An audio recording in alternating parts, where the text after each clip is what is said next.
Hello everyone. Today I'm going to talk about the next summer topic in Eikyū hyakushu, summer insects, or natsumushi. As a topic, summer insects takes its initial inspiration from poems such as these. Topic unknown. Natsumushi no mi o itazura ni nasu koto mo, hitotsu omoi ni yorite narikeri. Just as the summer insects heedlessly their bodies treat, so I, in the flame of a single passion, do. And another example. Topic unknown. Natsumushi o nani ka ikemu kokoro kara ware mo omoi ni moenu bera nari. About the summer insects, what is there to say? From deep within my heart, I too, with fires of passion, can only burn. In both of these poems, the insects being referred to are moths, but poems on this topic could also refer to cicada, as in Yaemugura, shigeki yado ni wa natsumushi no koe yori hoka ni tou hito mo nashi. The tangled overlapping creepers a lush dwelling do make, the summer insect songs apart, no folk come to call. Or they could refer to fireflies, as in this one. When Prince Katsura had said, "Catch some fireflies," and one of the boys had them wrapped up in the sleeves of his jacket. Tsutsume domo kakurenu mono wa natsumushi no mi yori amareru omoi narikeri. Wrapped up yet unconcealable are the summer insects, their bodies bringing an excess of passion's fires. What all of these poems have in common is that, as well as referring to the summer, they also express the emotion of love.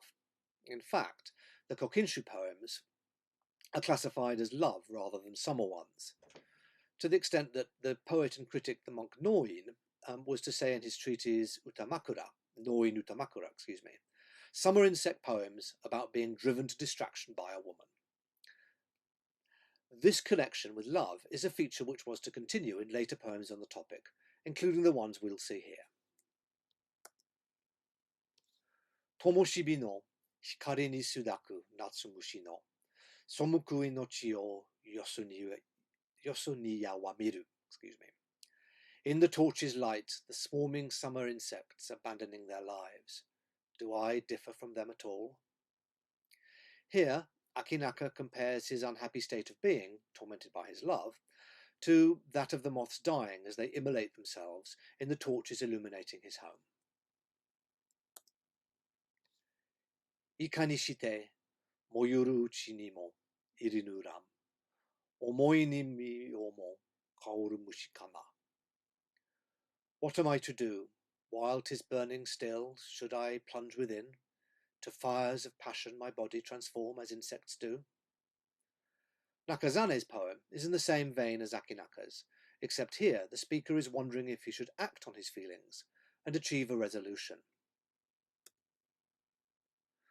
Tomoshibi ni iru natsumushi no hakanasa o mi ni tatoete mo akashitsuru kana.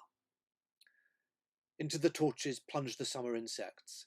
Their brief lives, compared to mine, brought more brightness. Toshiyori's take on this is more melancholy.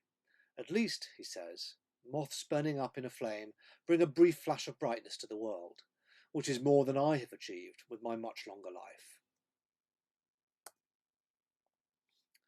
Natsumushi wa omoi ni shizumu yo no naka ni ukinagara furu mi o kanisen. Summer insects, submerged in fires of passion in this mundane world, and drifting, growing old, what am I to do? Tarafusa returns to the theme of equating moths dying with suffering from the pains of love, but cleverly constructs his poem around diction, which is associated with the opposite of fire, water, with the verbs shizumu, sink, and uku, drift, or float.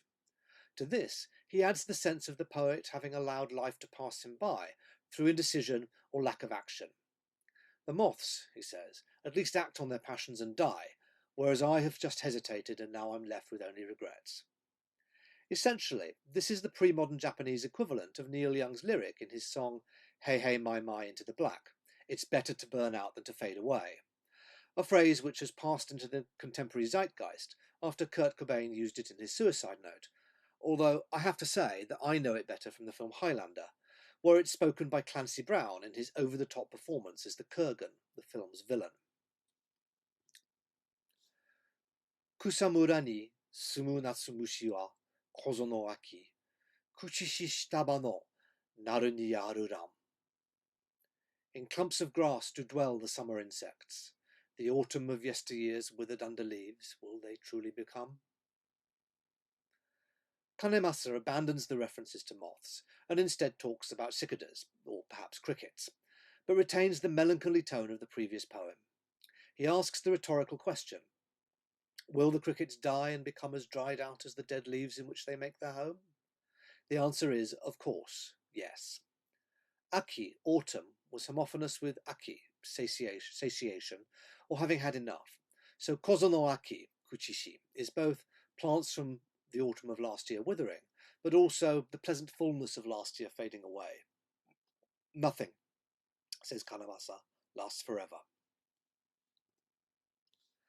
Tsuyu no inochi hakanaku miyuru natsumushi no tare o omoi ni miniko-gasuram.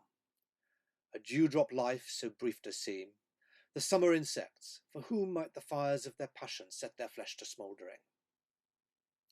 Higo's poem returns to moths.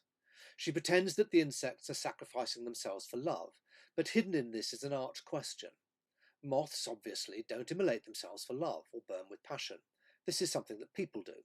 So there's a studied ambiguity at the end of the poem. Is it she who's secretly in love?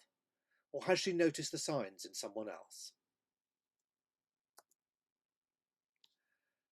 Nanigoto o itokaku bakari natsumushi no omoi amarite miyogo kasuram. What is it that so simply the summer insects does drive to desperation and seem to set their flesh to smouldering? Daishin continues in the same vein as her sister, asking again a rhetorical question. What is it that drives the insects, and people too, to desperation? Why, what else but love? That's it for this week. I hope you found this discussion of the summer insects poems interesting.